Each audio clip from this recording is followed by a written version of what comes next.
vamos a dejar un poquito de lado ya el tema de las relaciones interpersonales para entrar a un nuevo tema que es el de diagnóstico diferencial. ¿Nos podrías explicar un poquito más o menos hacia dónde van estos nuevos videos que vamos a empezar a grabar? Mira, aparte de la inquietud de que hay personas que tienen una confusión, por ejemplo, lo que es ansiedad o lo que es depresión, que a veces se les maneja de una manera como indistinta, y la verdad es que pues no es así. Otros diagnósticos que se confunden muchísimo, por ejemplo, es el de bipolaridad con el de trastorno límite de la personalidad. El de la bipolaridad pues es un diagnóstico que se hizo muy, digamos, popular hace como 20 años, ¿no? Con diferentes programas de televisión y artistas que se anunciaron como bipolares, y luego, bueno, empezó como que una epidemia, ¿no? De bipolaridad, sí, como Sí. que todo el mundo era bipolar. Y en realidad no es eso, en realidad muchas veces estás hablando de un trastorno límite, que ese se conoce menos y que, bueno, habría que explicar cuál es la diferencia. Y otro que también más actualmente se confunde mucho es el diagnóstico del autismo. Ahora me ha tocado escuchar sobre todo jóvenes que piensan que son autistas cuando pues en realidad su diagnóstico, o si es que es un diagnóstico, no tiene nada que ver con eso. Se confunde con distimia. El autismo se confunde con distimia. La distimia no se conoce tanto, no es un concepto tan difundido. Y bueno, a veces se confunde mucho con lo que es el autismo, y también de eso valdría la pena como marcar cuáles serían las diferencias. Entonces de eso se trataría en los próximos capítulos. Hacer diagnóstico diferencial es, como su nombre lo indica, ahora sí que qué es una cosa y qué no es una cosa, ¿verdad? También, ¿sabes qué? Creo que deberíamos de incluir posiblemente la anorexia y la bulimia, que siento que muy frecuentemente también se están confundiendo mucho con esos dos términos.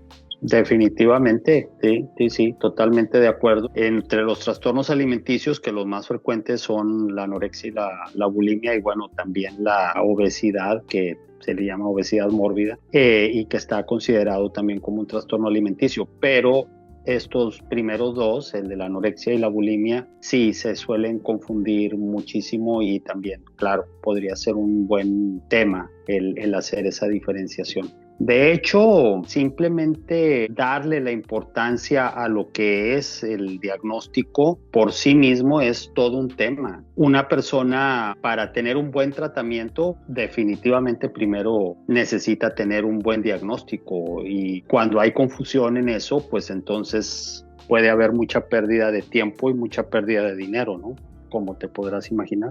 Oye, Eric, yo he escuchado mucho que no se debe de confundir síntomas con enfermedad. ¿Me podrías explicar a qué se refiere esto? Claro, y de hecho, pues es muy importante para tratar de ejemplificarlo. Haz de cuenta que un paciente dice: vengo a consulta porque fumo marihuana, tengo problemas en la escuela, están por correrme, tengo trastornos de ansiedad o episodios de ansiedad, y además mis papás, estoy peleado con ellos y estoy pensando en irme de la casa. Entonces, haz de cuenta, te lanza, te pone sobre la mesa diferentes escenarios o diferentes como zonas de conflicto. Uno, como profesional, tienes que identificar cuál es el origen de la situación. En una descripción como esas, lo primero que yo exploraría sería el trastorno de ansiedad.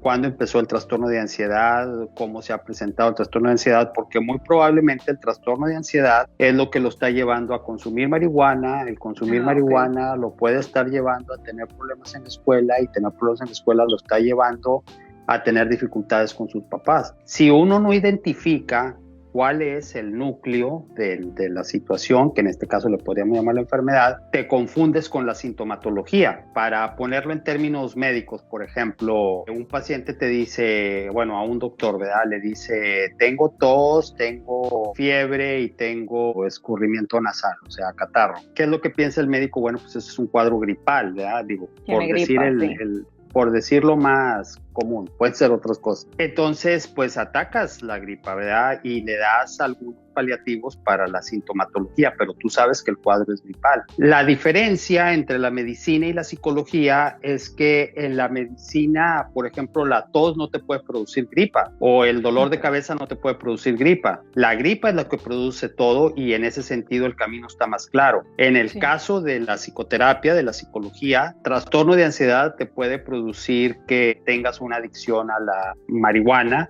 y que tengas problemas en la escuela. Pero que tengas problemas en la escuela te puede hacer que fumes marihuana o que tengas un trastorno de ansiedad. O sea, es mucho más complejo el asunto. Sí, ¿me explico? es un estambre. Exactamente. Estambre. Es una madeja que le tienes que ir encontrando la punta, pero que pues eso es fundamental para poder hacer un buen plan de tratamiento, ¿verdad? Saber cómo qué fue lo que lo originó y qué es lo que tienes que tratar. Entonces, esa es la importancia de hacer un buen diagnóstico. En difundir el conocimiento es importante que podamos decir, por ejemplo, qué es la anorexia y qué es la bulimia y que se pueden presentar juntas, pero que no es lo mismo. De eso se tratarían los siguientes capítulos. Vamos a entrar, digamos, en una zona un poco más clínica.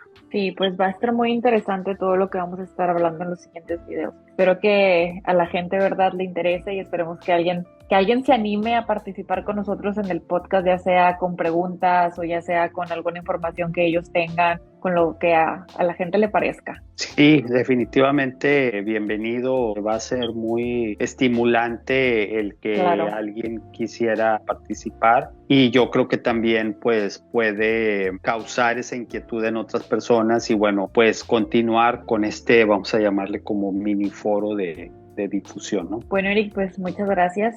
Muchas gracias por toda la información que nos diste hoy. Pues esperamos que a la gente le guste mucho y que pues nos sigan apoyando igual con sus reproducciones como hasta ahorita o más. Sí, yo también lo espero. Bye. Dale, nos vemos la próxima. Bye bye.